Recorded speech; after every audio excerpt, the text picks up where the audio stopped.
Vamos para o Salmo 78. Que salmo incrível. Povo meu, ele é chamado de um poema de Asaf. Povo meu, escute o meu ensino, incline os ouvidos para o que eu tenho a dizer. Em parábolas abrirei a minha boca, proferirei enigmas do passado. O que ouvimos e aprendemos, o que nossos pais nos contaram, não os esconderemos dos nossos filhos. Tudo que nós temos ouvido e aprendido, nós vamos transferir para a próxima geração. Afinal, se você já leu o capítulo 1 e 2 Juízes, você sabe que veio uma geração que não conhecia o Senhor, porque aquela geração que entrou na terra prometida falhou feio. Talvez se preocuparam tanto em possuir a terra que perderam os filhos. Foi um negócio tão sério e tão cruel que dali em diante você vê que não parou mais o processo de ruína, de queda. E é no livro de Juízes que você vai encontrar muito essa frase: e cada um fazia o que achava certo, porque não havia rei. Você precisa de um norte, você precisa de uma liderança clara, você precisa saber quem você vai ouvir, com quem você vai ficar, qual a voz que vai guiar a sua vida. Aquela geração não sabia do Senhor, não conhecia. A Bíblia fala assim, é triste demais quando você lê. Eu não sei você quando leu, se não te deu uma sensação, um mal-estar interno na alma, porque logo você pensa e faz aquela oração, pelo menos eu faço assim: Senhor, guarda-nos de fracassar terrivelmente. Eles até conquistaram a terra prometida, mas perderam aquela geração. E quando eles perderam uma geração, foi uma sucessão de fracassos e perdas e sofrimento absurdo. Então, o que ouvimos e aprendemos, o que nossos pais nos contaram, não os esconderemos dos nossos filhos, contaremos à próxima geração os louváveis feitos do Senhor, o seu poder e as maravilhas que fez. Ele decretou estatutos para Jacó e Israel, estabeleceu a lei e ordenou aos nossos antepassados que a ensinassem aos seus filhos. Na verdade, você sabe que Abraão foi levantado com esse propósito, está lá em Gênesis 18, de ensinar os filhos a lei do Senhor, de modo que a geração seguinte a conhecesse, e também os filhos que ainda nasceriam, muitos que ainda nem nasceram, e eles, por sua vez, de modo que a geração seguinte a conhecesse, e também os filhos que ainda não que ainda nasceriam. Você tem que estar preparado para ensinar, não só os que já estão aqui, mas aqueles que ainda vão nascer. Você já tem uma visão muito clara de vida para eles. Ensina o menino o caminho que deve andar, quando envelhecer, não se desviará dele. E eles, por sua vez, contassem aos seus próprios filhos, uma geração passa para outra geração. Então, eles porão a confiança em Deus, que aqui está a salvação. Se eu quero uma grande vida e quero que meus descendentes tenham uma grande vida, só tem um caminho: transferir a fé. Essa é a maior herança.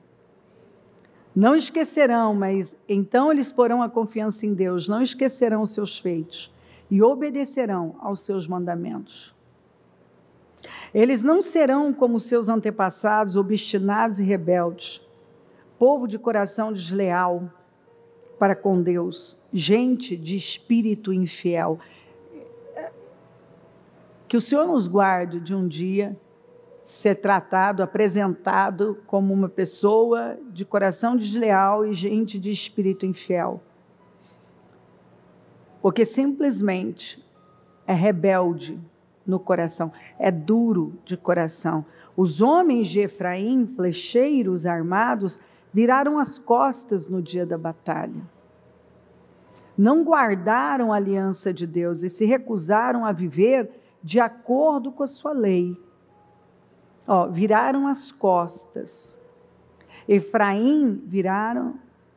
Os homens de Efraim viraram as costas. Eles não guardaram a aliança de Deus e se recusaram a viver de acordo com a sua lei. E sabe por quê? O versículo 11 conta: esqueceram o que ele tinha feito. Vamos repetir? Esqueceram o que ele tinha feito. Aquela geração que não conhecia o Senhor foi prejudicada por uma geração que não contou os feitos, as maravilhas, os atos de grandeza do Senhor. E isso prejudicou. Efraim, quando se esqueceu do que Deus havia feito, as maravilhas que lhes havia mostrado, Efraim virou as costas. Você vê como a gratidão, o continuar lembrando, porque a Bíblia fala: lembrai-vos, lembrem-se. Você vai encontrar muito essa palavra, lembrem-se, lembrai-vos. Quando eles se esqueceram, foi quando eles viraram as costas. Ele fez maravilhas diante dos seus antepassados na terra do Egito, na região de Zoan. Dividiu o mar para que pudessem passar, fez a água erguer-se como um muro. Esse é o nosso Deus. Ele os guiou com a nuvem de dia e com a luz do fogo de noite. Ele manteve a temperatura agradável no deserto.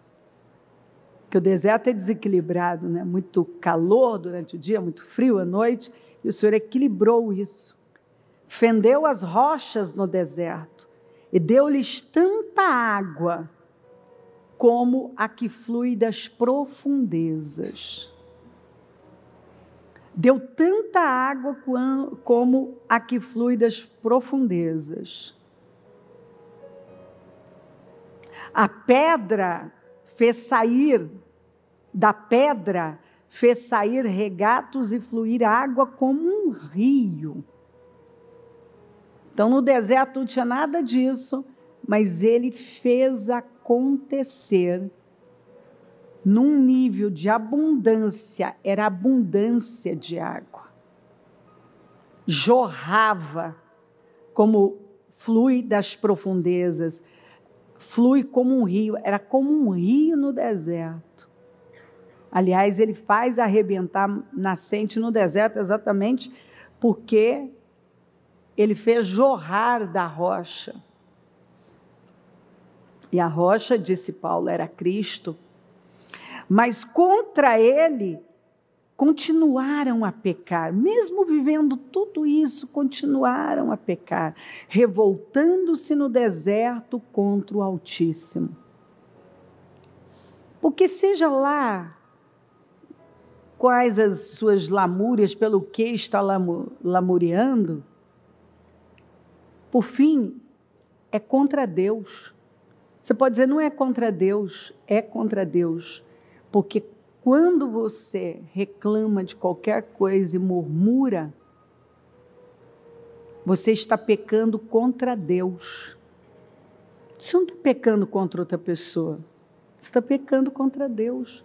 Porque Deus disse que isso é errado. Porque se uma boca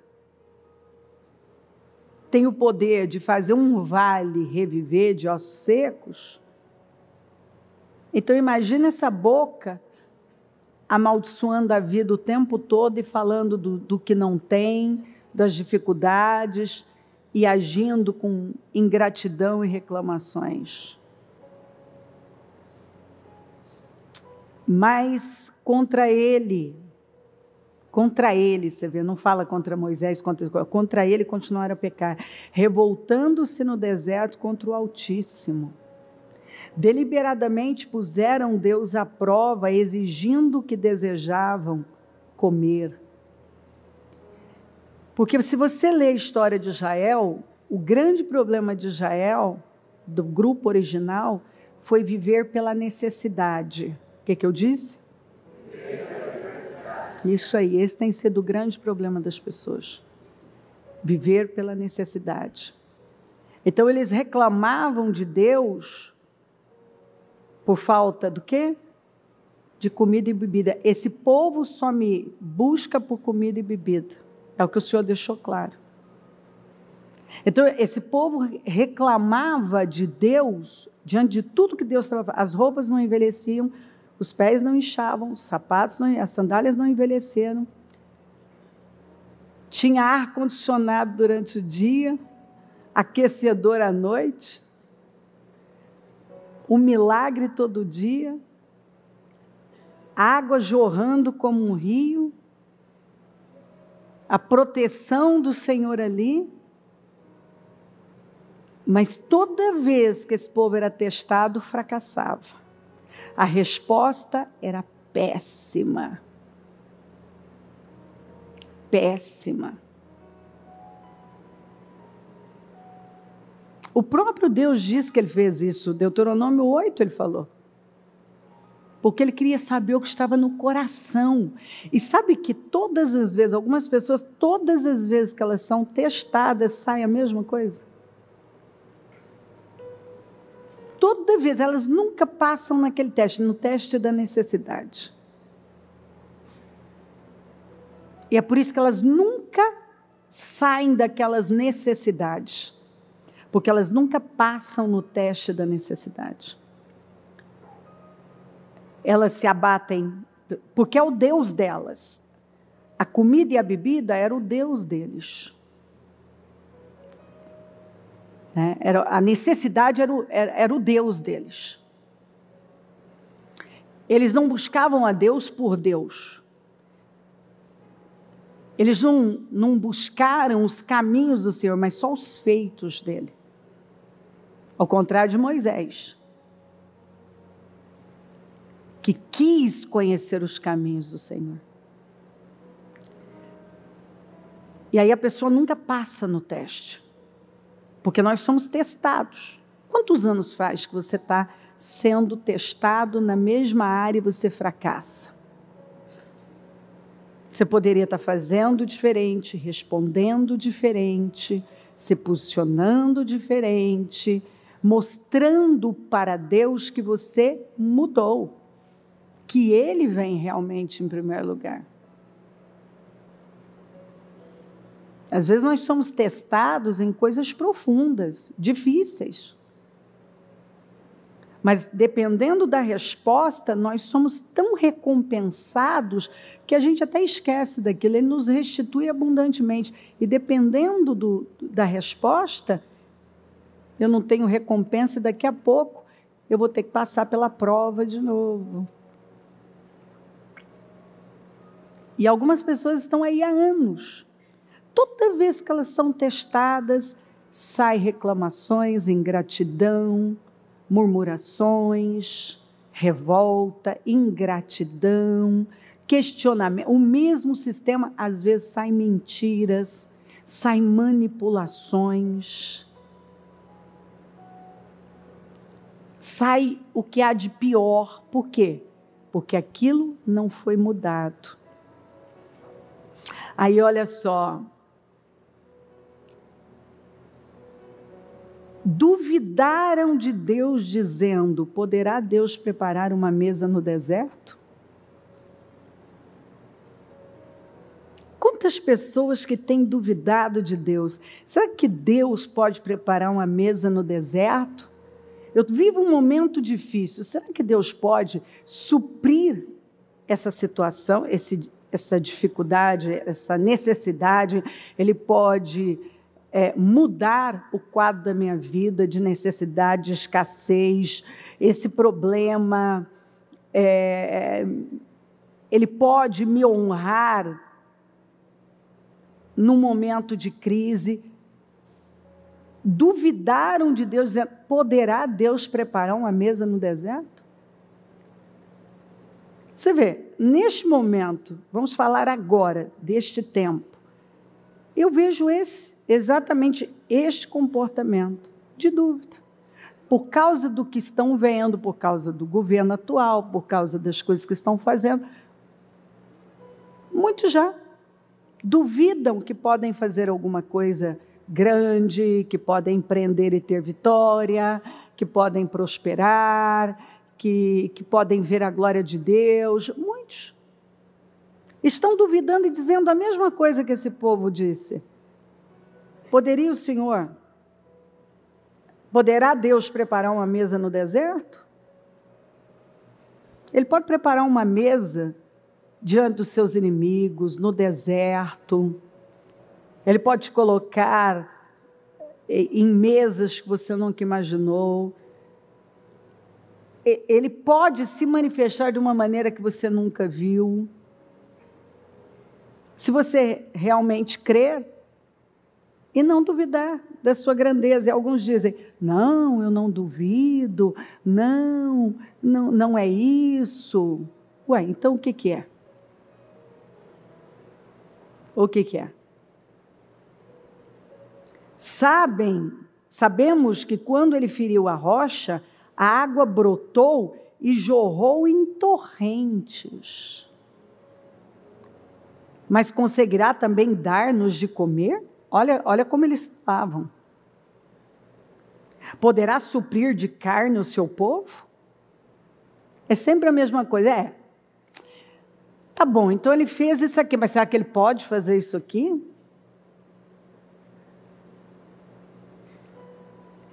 E a vida da pessoa nunca evolui, porque ela está totalmente presa às suas circunstâncias.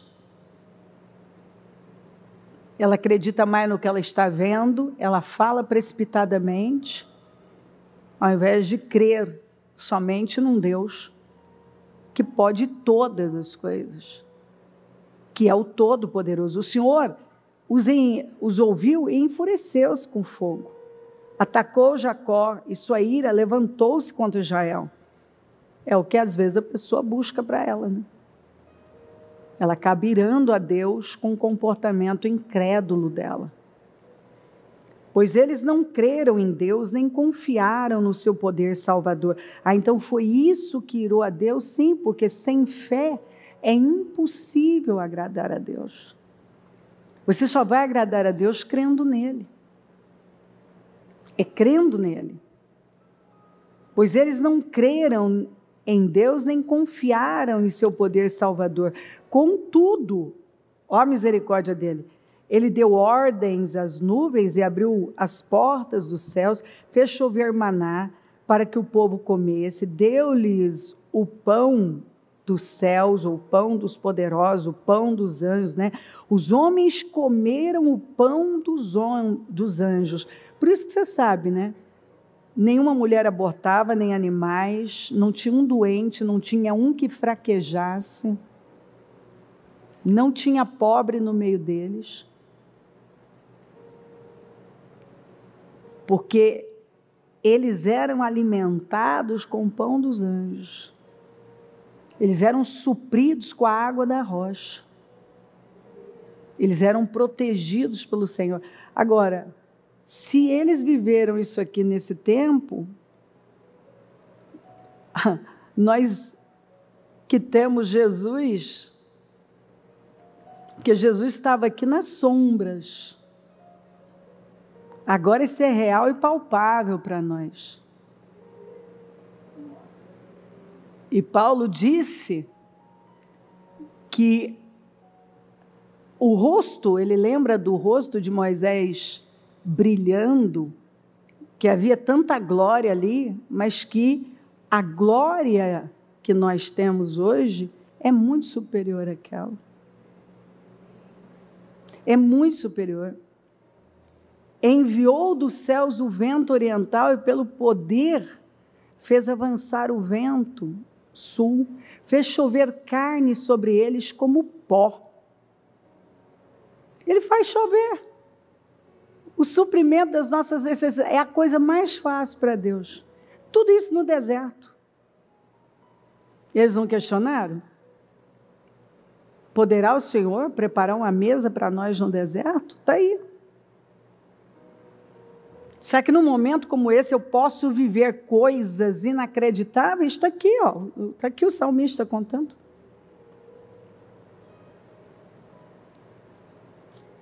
Fez chover carne sobre eles como pó, bandos de aves como areia da praia. Levou-as a cair dentro do acampamento.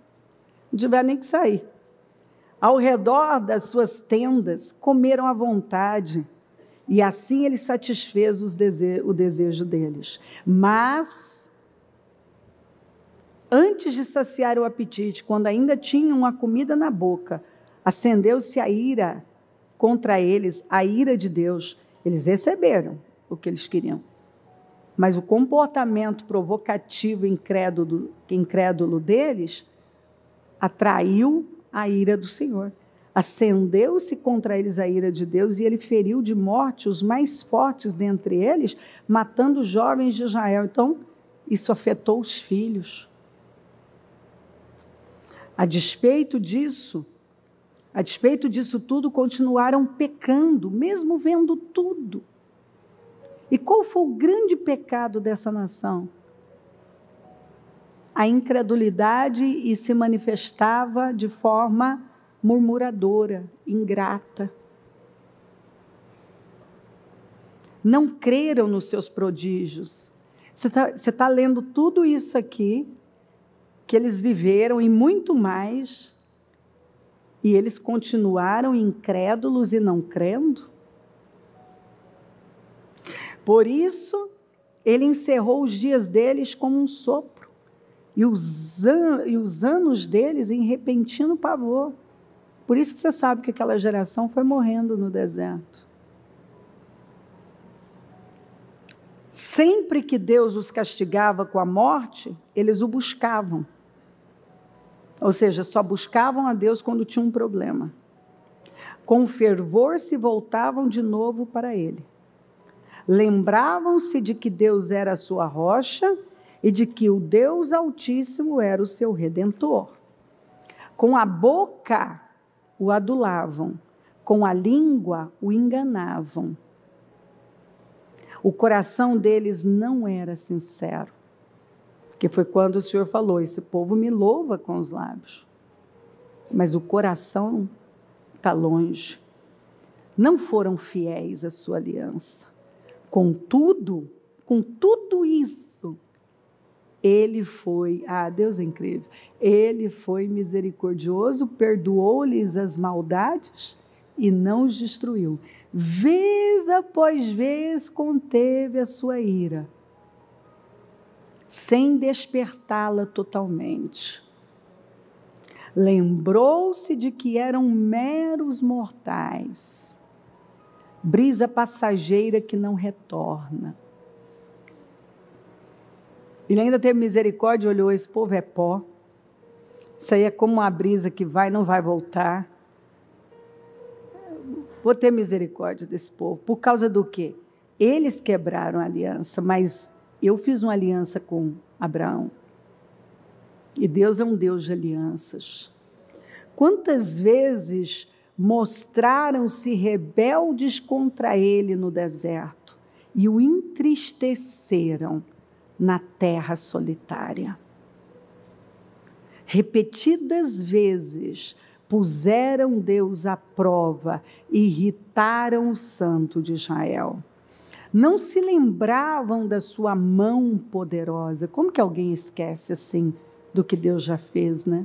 Como é fácil algumas pessoas esquecerem de onde Deus as tirou, o que tem feito na vida delas. ainda que elas não estejam onde tanto querem, mas olha o que Deus já fez. E às vezes na vida de algumas pessoas, em pouco tempo. Repetidas vezes puseram Deus à prova, irritaram o santo de Israel, não se lembravam da sua mão poderosa no dia em que os redimiu do opressor, no dia em que mostrou seus prodígios no Egito, as suas maravilhas na região de Zoan. E aí continua o salmo, que vale a pena você continuar lendo, ele é mais extenso, mas é maravilhoso. Esse salmo nos traz assim, lições tão importantes, profundas para o nosso dia a dia, porque esse povo falhou no dia a dia, em responder às demandas de cada dia. Esse povo falhou se esquecendo de tudo que Deus já havia feito. Então, bastava eles terem um problema para esquecerem tudo que Deus já havia feito. Bastava ter um problema. E, na verdade, o próprio Senhor falou que isso foi o teste. O Senhor ia testá-los, e eles não passaram. Mas aí, eu volto aqui para essa parte. Duvidaram de Deus, dizendo, poderá Deus preparar uma mesa no deserto? Será que essa é a sua dúvida? Dentre tudo que você ouviu aqui, que aqui não precisa, o salmo é só ler. Ele se auto-explica, ele está pregando para a gente, né? Não tem nada aqui. O que vai... Vou falar o que mais? Está tão claro, né? Não tem como a pessoa dizer, eu não entendi isso aqui. Está claríssimo. Mas eu quero ficar com essa pergunta. Aqui. Eles duvidaram de Deus dizendo, poderá Deus preparar uma mesa no deserto? Será que porque você está numa situação seja de deserto, numa situação difícil, num momento, numa crise, esse momento que nós vivemos, que se você puxar um pouquinho na história, você vai ver que a história já viveu, já conta momentos piores de guerra,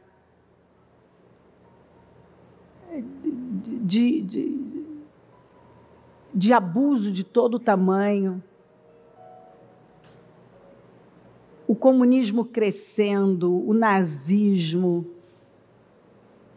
o Holocausto. Você lê sobre os anos 70, aquele amor livre, aquele estímulo a sexo, drogas e rock and roll. Sim, nós vivemos tempos terríveis. Os sinais mostram que caminhamos para o fim.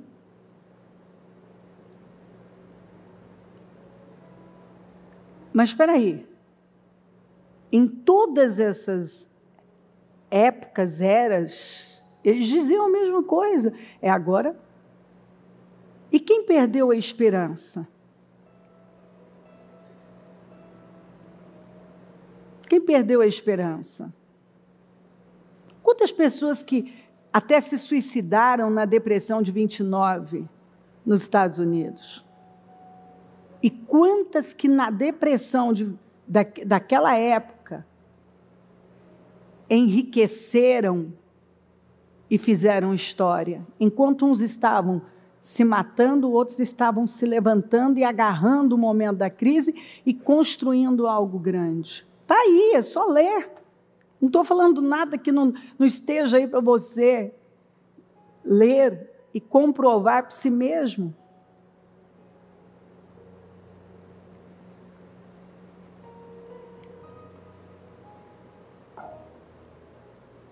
E quando você chega perto, você vê que todas essas situações ocorreram por uma distância de Deus.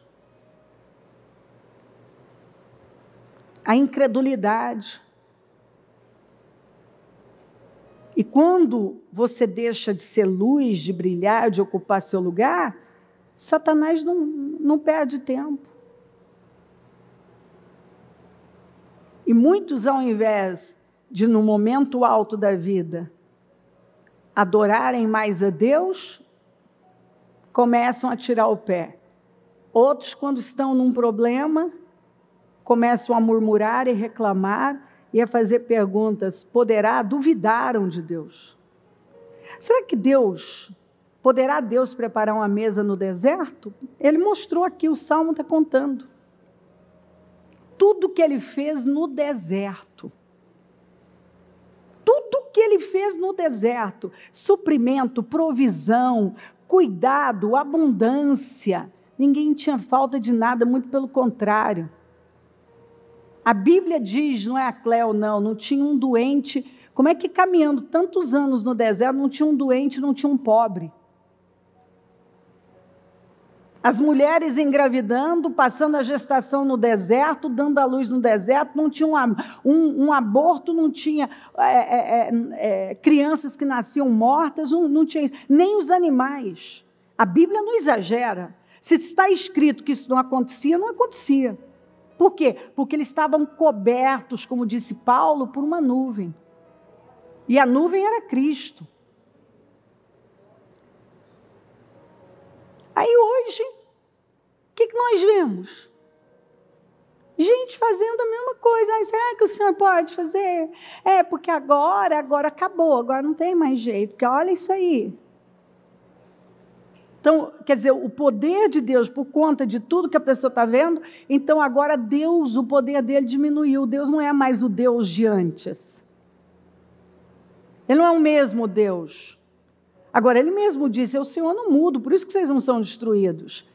Eu sou o mesmo ontem, hoje e eternamente. No Senhor não há mudança nem sombra de variação. Nada pode se opor a ele. Eu mostrei para você. Ele fez água, de qualquer coisa, não importa a necessidade. Água jorrou da rocha. Carne caiu no acampamento do lado deles. O pão dos anjos, todo dia.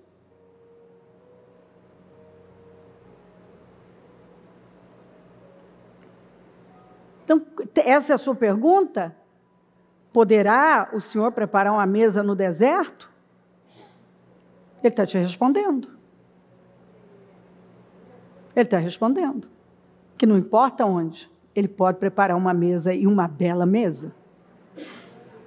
Não importa o tempo, não importa os tempos, as estações, as eras, não importa os comentários, os abusos que vemos, as coisas. Não. Se eu estou escondida em Deus, na minha vida é diferente.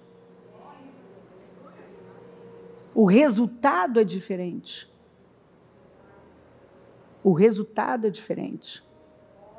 E se você decidir crer na verdade e não nas mentiras dos seus sentimentos, não nas circunstâncias, não nas vozes que estão ecoando, se você decidir crer no que diz a palavra, você vai ver.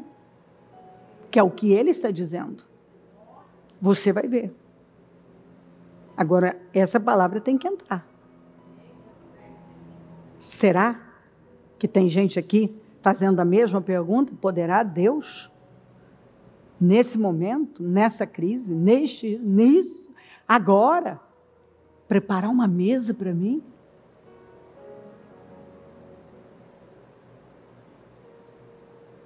Veja a mesa, o Senhor fala da mesa no deserto, porque mesa fala de comunhão, de abundância, de bênção. É uma cena vitoriosa. Pega uma família sentada à mesa.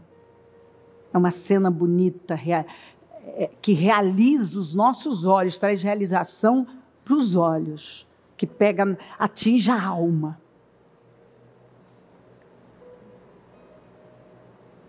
Então, ele pode preparar uma mesa no deserto? Eles duvidaram e fizeram, poderá Deus preparar uma mesa no deserto? E ele mostrou. Aliás, ele mostrou o que ele nem precisava mostrar, porque eu até aqui já li um monte de coisas que ele vinha fazendo, de milagres, prodígios, as maravilhas dele. Porque ele não mudou. E de uma coisa muito ruim, ele pode tirar coisas muito grandes e boas. De algo aparentemente perdido, ele pode levantar coisas inacreditáveis e sobrenaturais. Então, o grande erro desse povo foi duvidar de Deus, porque o Deus desse povo, desse grupo original, foi a necessidade. E por conta da necessidade, esse povo não passava nos testes. E cada um tem as suas. Nem sempre é algo material. Às vezes é algo emocional, mas que a pessoa nunca dá uma resposta de fé, mas sempre de dúvida, de incredulidade. E Deus está dizendo que Ele pode, e Ele provou. Ele pode preparar uma bela mesa, um banquete para você, num deserto seco. Ele pode levar você a viver coisas que você nunca nem sequer pensou. Porque não é essa promessa? Primeiro de glória em glória, e olhos não viram, ouvidos não ouviram, não desceu o coração, o que o Senhor tem preparado para aqueles que o amam. Quem que ama Deus? Aqueles que guardam os seus mandamentos. De novo, duvidaram de Deus, dizendo: poderá Deus preparar uma mesa no deserto? Ele pode ou não? Ele vai? Você crê nisso? Muito bem, muito bem. Deixa eu ouvir um pouquinho essa família que você conhece. Eu vejo eles sempre, já deram testemunho no Destinos, mas eu sempre cumprimento, mas vou cumprimentar de novo, menininha, a minha filha. Oi, minha filha. Você está cada vez mais bonita, hein? Você, hein, Diego? Segura, hein, meu filho? Você disse outro dia que estava querendo comprar um revólver, né? Se a senhora liberar. Muito bem, eu tô achando que é perigoso pegar, né? Está meio atento aí, está ficando bonita cada dia mais. Ô, Diego, resumidamente, aqui está essa família não era para existir. Quantos anos faz que você está na igreja? 23 anos 23 e 8 meses. Você, Ana Paula? 27 anos. 27 anos. Muito bem. Vocês se conheceram aqui, se casaram aqui, tiveram as meninas. Diego, você veio de um contexto destruído. Aliás, destruição é o que não faltava, inclusive literal. Não era só destruição emocional, familiar, financeira, de futuro, aparentemente, mas material.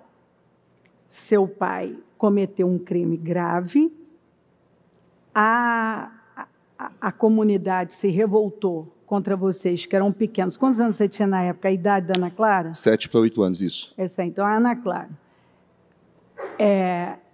Você era o mais velho, com os outros escadinha, saem correndo com a roupa do corpo. Você não tem um retrato, uma foto daquele tempo, que naquele tempo era retrato, não tem nada. Nada. Porque eles queimaram, derrubaram a casa, botaram fogo. Vocês se esconderam no mato, ficaram no mato aquela noite, para depois sair correndo, conseguir, acho que, carona para chegar em Prudente e esconder na casa de uma tia. Sim. Bom, você foi violentado por um parente que, quando te violentava, dizia: seu pai fez isso, por causa do que o seu pai fez, você merece passar por isso. E todas as vezes que ele te agredia, te violentando de forma brutal, uma criança de 7 para 8, ele dizia isso para martelar na sua cabeça que a culpa era do seu pai. Você estava passando por aquilo por culpa do que o seu pai tinha feito. Sim. Então, isso cria marcas que uma pessoa, se não tiver Deus, ou ela dá cabo à vida, ela entra numa depressão profunda, drogas, medicamentos, desiste de tudo.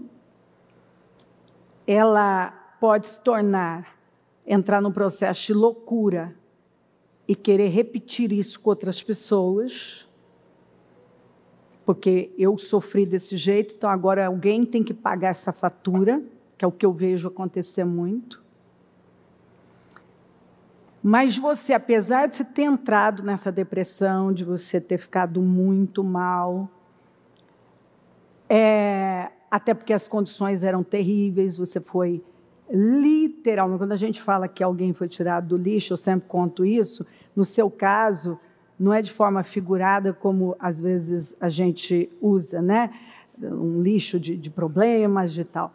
Não, você literalmente foi tirado do lixo porque você trabalhava no lixão, era de lá que você tirava o sustento e muita coisa que você encontrava para levar para casa. Né? Sim. Bom, a igreja conhece o seu testemunho, mas nunca é demais a gente trazer isso de volta. Você veio para a igreja, até foi a sua mãe, começou a assistir o programa e trouxe você. Foi um processo. Não foi da noite para o dia, não foi com estalar de dedos, mas foi um processo. E Deus foi curando as feridas, foi dando esperança, foi restaurando. Você começou a acreditar que podia construir uma vida diferente, encontrou a Ana Paula e construíram essa família. Não foi da noite para o dia, foi um processo, sem desistir, com erros, com acertos, com vontade de acertar, muitas vezes não conseguindo, mas chegamos aqui, 23 anos depois, 27 anos depois.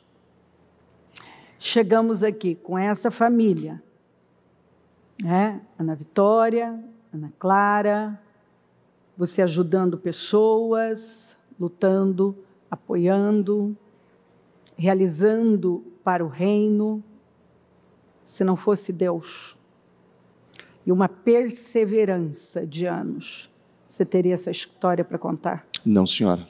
Nem vivo eu estaria. Porque, como eu disse para a senhora em outras ocasiões, que eu tentei suicídio 3 vezes. E eu não sabia o porquê que eu não tinha conseguido, mas Deus tinha um propósito. Não era para eu nem estar vivo, né? Porque eu até contei para a senhora, uma vez eu tentei me jogar de uma ponte e eu não consegui. Outra vez eu tenho até a cicatriz, ó, aqui, ó. Eu tentei cortar aqui, ó. Aqui. Tá mesmo. E começou a sangrar e eu fiquei assustado e doeu, eu sabia que não era para fazer aquilo. E outra vez eu peguei, na época eu tinha um amigo, as amizades. Mas você foi profundo, porque a cicatriz é significativa, né? De tanto tempo ainda está aí. E uma outra foi um revólver 32 que eu peguei, coloquei na boca, eu apertei e não saiu. E eu não insisti. Depois eu parei, mas tinha bala, não sei porquê, mas eu sei que era um propósito. Não era para eu estar aqui, vivo, né? Isso é fato, por todos os traumas, tantas ameaças que eu sofri por conta do abuso, né? O último abuso, que foi o checkmate, que eu ainda falei para a senhora, que foi o dia que ele deslocou o meu braço, né? Que ele falou assim, então eu vou te bater. Eu falei, então você vai me bater, vai me matar. Ele deslocou o meu braço, eu fiquei com o braço. Foi quando você se revoltou, que você não queria aceitar aquilo, desesperado, e ele te machucou. Me machucou, bateu, deslocou o meu braço, né? Ao ponto de eu ter que usar tala, tudo. Bateu nas minhas costas, me deu vários murros, né? Me agrediu, me empurrou, me chutou. Então, assim, foi a última vez, porque eu me revoltei, eu estava revoltado. E foi pós essa situação que eu tentei os 3 suicídios. E Deus não permitiu, então não era para eu estar aqui, né? Então, e tantas revoltas, né, que aconteceram por conta da atitude do meu pai, tantas pessoas, no caso, nós saímos fugidos, as pessoas, eu tenho essa imagem de ver a distância, né? Eu lembro de nós atrás de uma cerca, né? E à distância nós vemos as pessoas empurrando a casa, derrubando a casa, né? E de longe depois a gente vê o fogo na casa, né? Que eles colocaram fogo na casa. Então, aquilo foi assim muito assustador, porque foi perto da tarde, assim, das 4 e pouco para o finalzinho da tarde. Então, à distância a gente conseguia ver, né? Aquilo, a casa pegando fogo e assim. E não sobrou nada. Nada. Eu não tenho uma foto. Tudo que vocês tinham foi destruído ali. Tudo. Não tenho uma foto. Saíram com a roupa do corpo. Você disse que descalço, de shortinho. Sim. Do jeito que estava em casa. Para salvar a vida. Minha mãe desesperada, né, com as 3 crianças, né? Meu irmão ainda menorzinho, eu lembro dela pegar ele correndo no colo porque não conseguia correr. Assim, é devastador a cena. Eu tenho essas lembranças, né? E graças a Deus hoje eu tenho uma paz para falar, porque até muito tempo a senhora sabe que eu não conseguia nem falar, né? Sim. Sobre isso, porque eram situações que me martirizavam muito, né? Então hoje eu tenho paz para falar, porque eu sei que tudo tem um propósito, né? Tudo que aconteceu Você tem um propósito. perdoou seu pai? Perdoei meu pai. Que foi outro trabalho, foi algo bem difícil para você, né? Foi bem desafiador.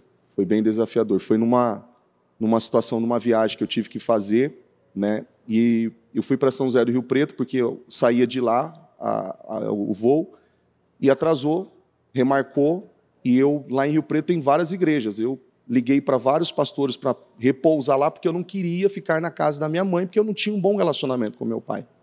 Liguei para vários pastores, nenhum deles atenderam. Eu liguei para minha mãe. Já. Liguei para minha mãe, e a minha mãe falou, olha, pode ir em casa. Só que a minha mãe não falou que ela não estava em casa. O meu pai estava lá.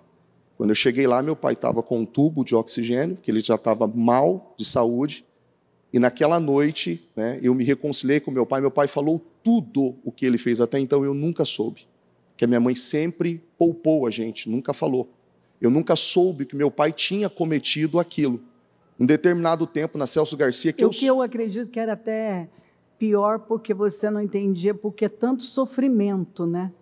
Porque ele estava preso e os advogados nunca falavam nada, sempre muito dinheiro, e não saía. Eu falei, poxa, mas por que não sai?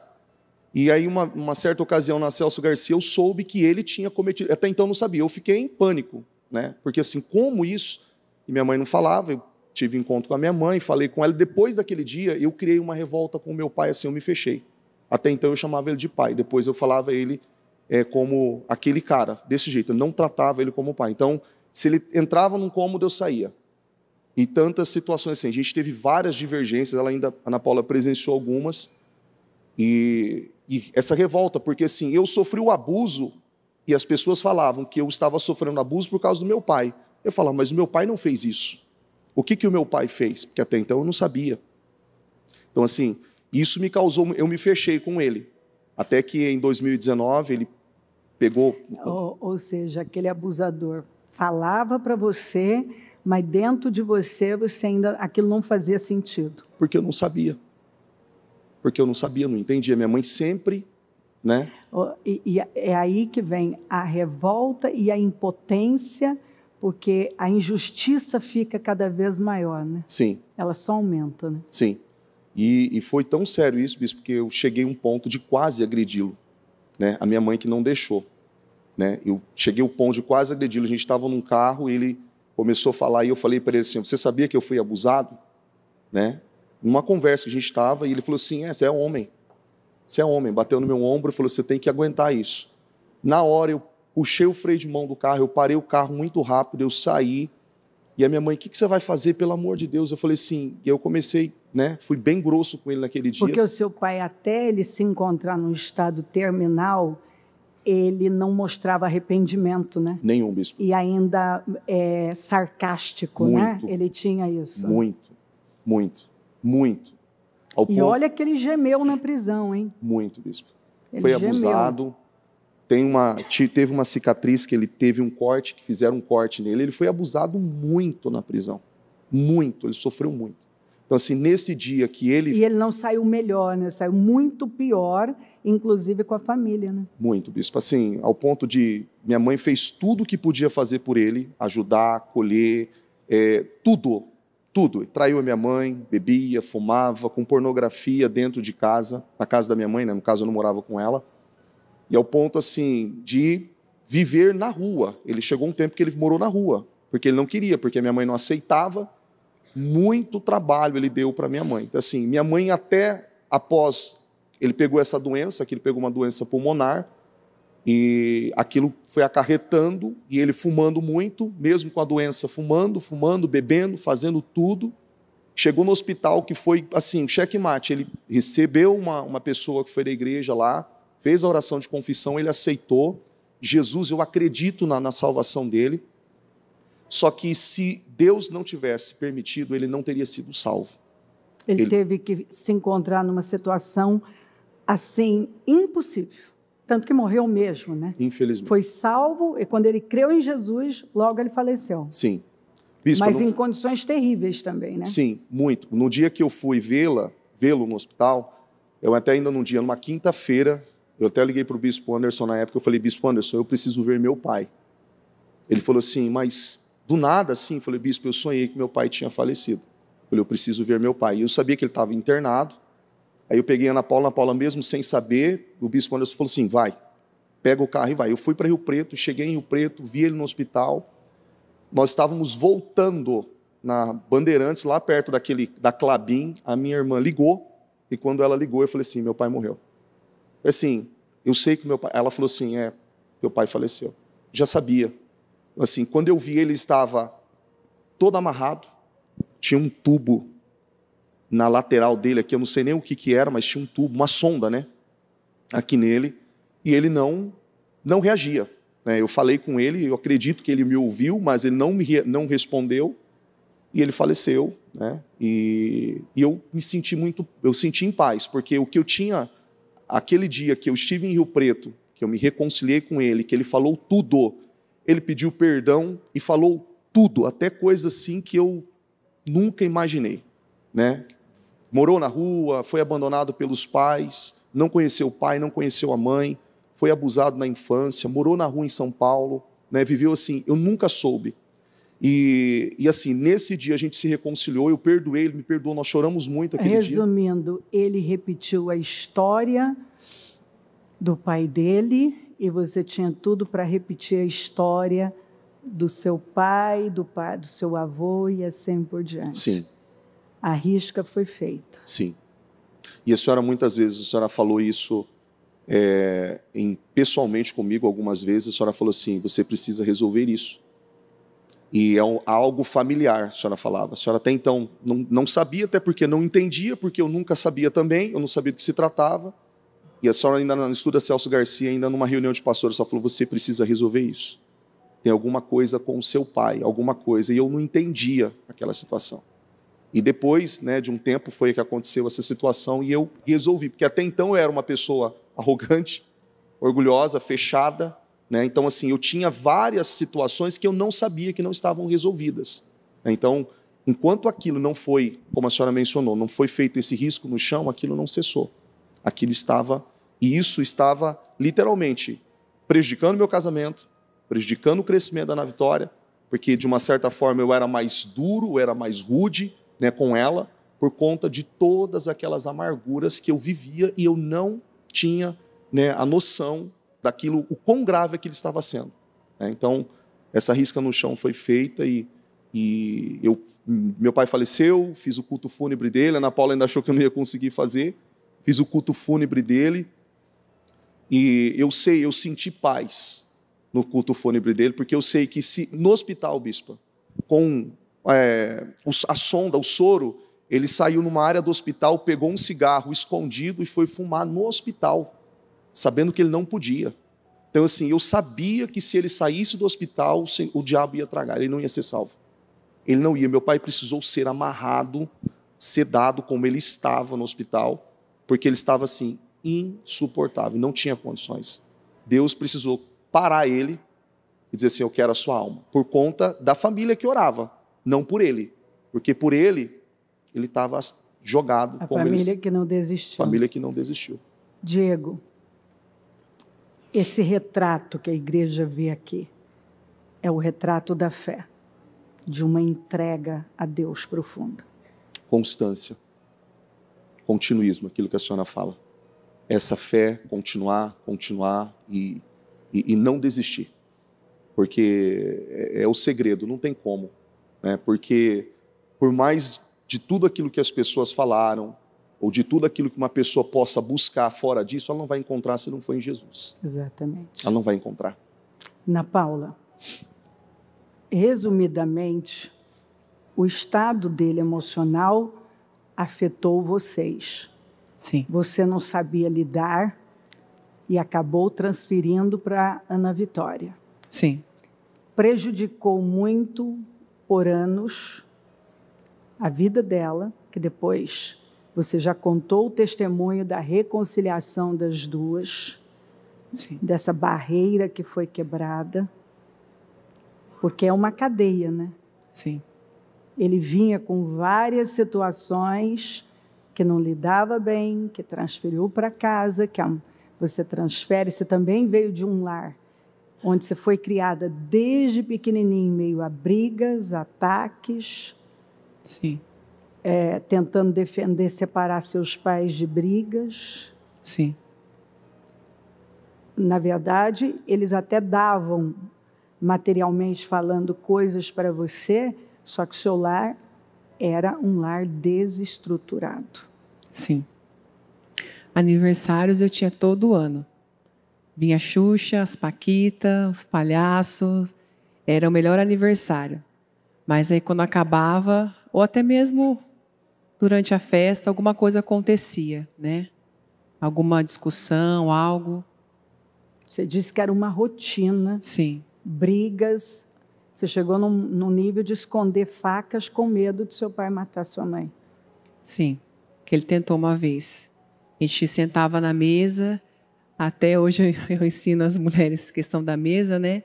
E eu conto meu testemunho. Eu não conseguia, muitas vezes, engolir em paz aquela comida. Eu comia rápido para sair logo da mesa, porque eu sabia que alguma briga ou alguma discussão ia acontecer.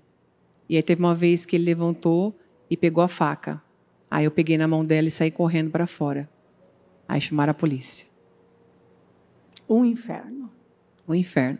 E mesmo tendo tudo também, eu tentei me suicidar também 3 vezes. Veneno de rato, veneno de barata. Peguei a faca, coloquei próximo da minha barriga. Não consegui dormir à noite. E eu tinha de tudo. Tinha Barbie, tinha carro da Barbie, a cama da Barbie... Tinha a Xuxa, tinha o Fofão, tinha tudo. Que eu já não sei se isso era bom, né? Eu acho que tava aí o problema. Eu já descobri, acabei de descobrir qual era o problema dessa casa. Se eu fosse lá, eu ia fazer uma limpa nessa casa. Até o Baby tinha, né? Não é mamãe. O Baby menos mal. O resto, pelo amor de Jesus. Então, Ana Paula, você foi uma pessoa que viveu almática por muito tempo, daqui a pouco nós vamos falar sobre isso. Inclusive, você até avançou no ministério, mas de forma almática. Não havia o fruto do Espírito, porque aquilo não era uma mudança permanente, contínua. Você não tinha se tornado a pessoa que você se tornou. Não. Então, você precisou ter perdas, passar por situações humilhantes, para poder se conscientizar, aprender coisas que pareciam que não iam entrar nunca. Sim. Era muito orgulho e talvez uma autossuficiência, onde você olhava para você e não via o que estava notório aos olhos de todos e aos olhos de Deus. Não. Então, se for olhar, não era para você estar aqui ministerialmente, né? Não. Não era para vocês estarem mais, principalmente por sua causa. Sim, porque eu fui por anos tola, né? E realmente era uma autossuficiência muito grande, porque eu passei anos na igreja, igual nesses 27 anos, já era para mim ter conquistado muito mais, se eu fosse ver. Mas durante anos eu só sobrevivi. Né? E até um conselho que eu já deixo para todos, qual que era o meu grande problema? Eu ouvia muita palavra, mas acabava o culto e eu não praticava. E o meu coração foi se endurecendo. E a minha mente foi se cauterizando. É exatamente isso. Quando a palavra vem, o seu coração está pronto. Se você se fecha e diz não, ele vai endurecendo. Vem de novo, vai endurecendo. Daqui a pouco vira uma pedra. Aí não entra nada. Sim. Aí você está ouvindo, mas você se torna impermeável. Sim. Às vezes vinha algo de exortação, eu falava, isso aí é para tal liderança que chamou minha atenção. Nunca era para mim. Só palavra de vitória, palavra de bênção, de exortação, não. É para fulano que chamou minha atenção, é para aquele que me corrigiu. E era bem assim, orgulhosa, autossuficiente.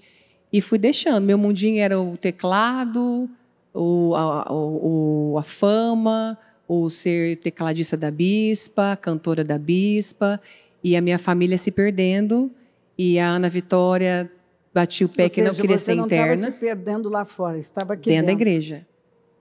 E ela falava, não, mas eu vou ser constante na igreja, mas eu quero abrir minha própria loja, eu quero ter minha marca de roupa. Não queria ser interna. Ela não queria mais a vida obra. Porque ela não via exemplo. Não. Ela via algo ali, na nave, mas dentro de casa, uma mulher fofoqueira, que questionava, falava de lideranças, falava de escalas, reclamava, murmurava. Então ela via isso lá. E aí fora, ela via uma mulher dócil, amorosa, e dentro de casa deixava ela jogada, fazia ela ser a mãe da Ana Clara, dá banho nela, dá janta para ela, faz isso, faz aquilo. Sobrecarregava ela. Não vivia o que era pregado, né? E muitas vezes eu estava lidando com essa questão, porque a minha preocupação era o que estava acontecendo com ela. Você até ouvia, naquele momento, fingia que acatava, mas remoía aquilo. Né? Uhum.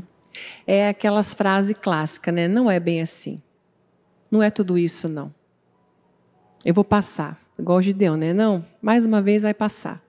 Até que ela cresceu e você viu os danos. Estourou na minha face. Como eu sempre falo. Estoura. E aí a gente fica desesperada.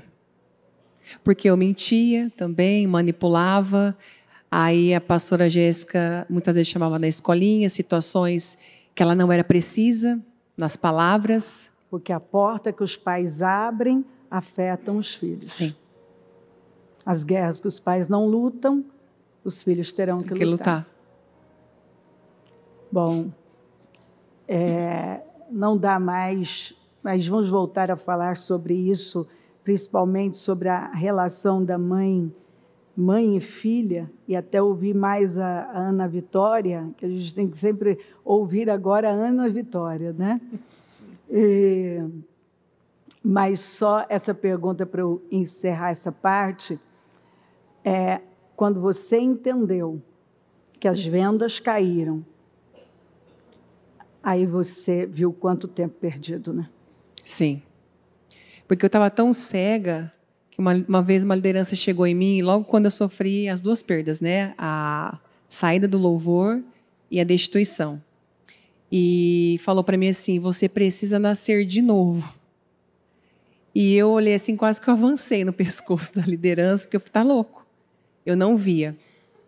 Mas quando as vendas caíram, então eu me posicionei, só que é aquilo que a senhora fala, né? Então, hoje o que eu tenho que trabalhar com a Ana Clara, então é um período mais, não fácil, mas mais tranquilo, e muitas coisas com ela eu tenho que andar milhas e milhas e milhas atrás, porque é uma construção, né? Tem coisa que se perdeu no caminho, que ainda está sendo... Que eu avisava, né? Muito, muito. Você vai arrepender lá na frente. Sim. Porque senão era nada maternal. Não, nossa, isso, meu Deus, quando eu falava, ele é um bom pai. Ele é um bom pai. Eu falei, e eu? Ninguém vê? Eu sou uma boa mãe, sim, eu sou cega, né? Cega no meu mundinho de orgulho, de arrogância, de autossuficiência. Eu não gostava. Ana Vitória, você viu mudanças na sua mãe? Muitas. Muitas mudanças. E isso afetou você? Completamente. Eu lembro, como ela estava falando agora, de vezes que eu estava na escolinha e eu vendo todas as pessoas com os meus amigos, os pais indo buscar. E mesmo os pais na igreja, eles não iam. Eu lembro da tia Rê pegar na minha mão e falar, vamos atrás dos seus pais. E rodava, e onde meus pais estavam, sempre falando com as pessoas. E a família sempre ficando para trás, eu sempre ficando para trás. Vezes que eu estava com fome, situações que eu queria algo e eu falava, mãe, eu estou com fome, eu quero comer isso, quero comer aquilo. Come bolacha, tem bolacha, come bolacha de sal.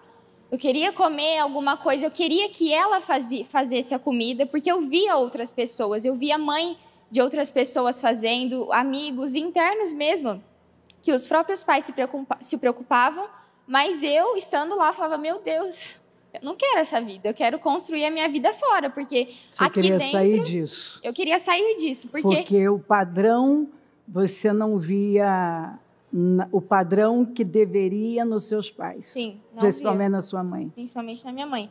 Porque era algo que eles falavam tanto, pregavam muito fora, fazia a imagem, só que dentro era completamente diferente. Gritava comigo, falava que eu era chata, que eu não era capaz de fazer as coisas, ficava lançando palavras, situações que eu mesma acabei acreditando. Tanto que teve um trabalho que a tia Jéssica fez na escolinha com a gente, e ela pegou e olhou no fundo dos meus olhos e falou assim, você não é chata, acredite nisso. Porque todas as pessoas que passavam por mim falavam, você é chata, você é chato, você é grosso, você é arrogante. Só que dentro de mim eu sabia que eu não era, mas eu fui acreditando. E nisso que eu fui acreditando, eu deixava. Então as pessoas falavam, eu sou chata, e eu sou chata mesmo. Sou grossa, mesmo. Aí que você agia assim. E aí que eu agia pra assim. Pirraçar. Pra pirraçar, pra mostrar, e o orgulho, né? Pra mostrar que eu se acreditava que eu era assim, então eu era assim. Então pronto, não quer falar comigo, sou chata, então o problema é seu.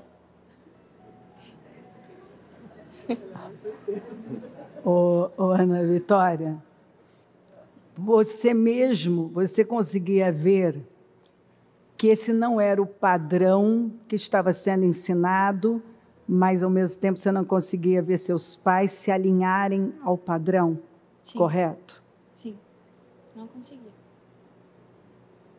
E aí você criou todo um plano interno, promessas que você foi fazendo, sim, vou ganhar idade, sim, e vou embora. Falava assim, quando eu tiver 18 anos, eu não via a hora de fazer 18 anos, falei, quando eu fizer 18 anos quero sair, fugir, não quero ficar aqui. Eu posso até vir na igreja de domingo, de segunda, quarta, vou vir, mas eu não quero essa vida interna para mim. Porque eu via o exemplo dos meus pais, eu falava, mas eu vou ser igual a eles? Eu não quero ser igual a eles, eu quero ter a minha família. Espelhava em outras famílias que eu via realmente que era dentro e fora. Falava, não, eu quero ser igual àquela pessoa, eu quero ter filhos. Eu falava, eu quero ter 3 filhos, eu quero ter a minha família, construir a minha família da maneira certa. Porque eu via aquilo e aquilo me afetava muito, eu ficava muito chateada. Eu falava, meu Deus, por que isso comigo? Porque eles falam e não vivem. E sempre acatando isso em mim. Minha filha, o que mudou que hoje você quer a vida interna, você trabalha, você está envolvida? Foram eles? Foram, a mudança deles. Porque eu vejo que se não tivesse havido mudança neles, eu não teria esse desejo. Quando você viu mudanças, isso mudou em você? Isso mudou em mim. Foi onde meus olhos abriu. E também nos cultos, né? Que foi onde eu fui entendendo. E sempre, de uma forma ou outra, quando eu participava, ficava muito na escolinha. Mas depois de um tempo eu comecei a ficar nos cultos. E sempre a senhora batia, de uma forma ou outra, direta e indiretamente, ocupe o seu lugar. Onde é o seu lugar? O seu lugar é aqui.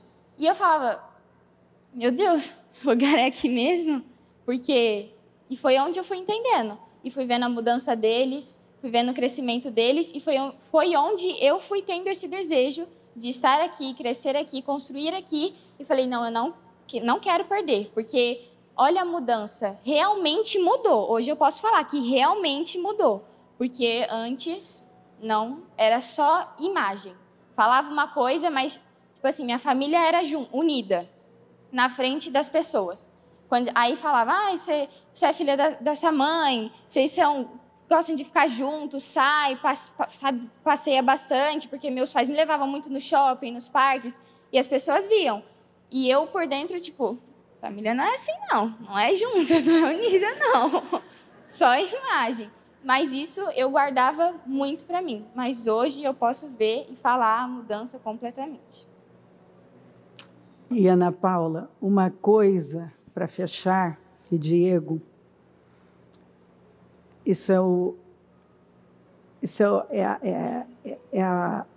como é que fala? É o que eu uso sempre de pronto, de início, é linha de entrada. Se você perder sua família, você subiu a montanha errada. Se você hoje, você escandaliza, você pode transformar aquele que foi apresentado no altar num ateu. Então, hoje a gente pode ver que o motivo de tantos jovens detestarem até Deus tem a ver com o exemplo que eles viram dentro de casa. Com certeza.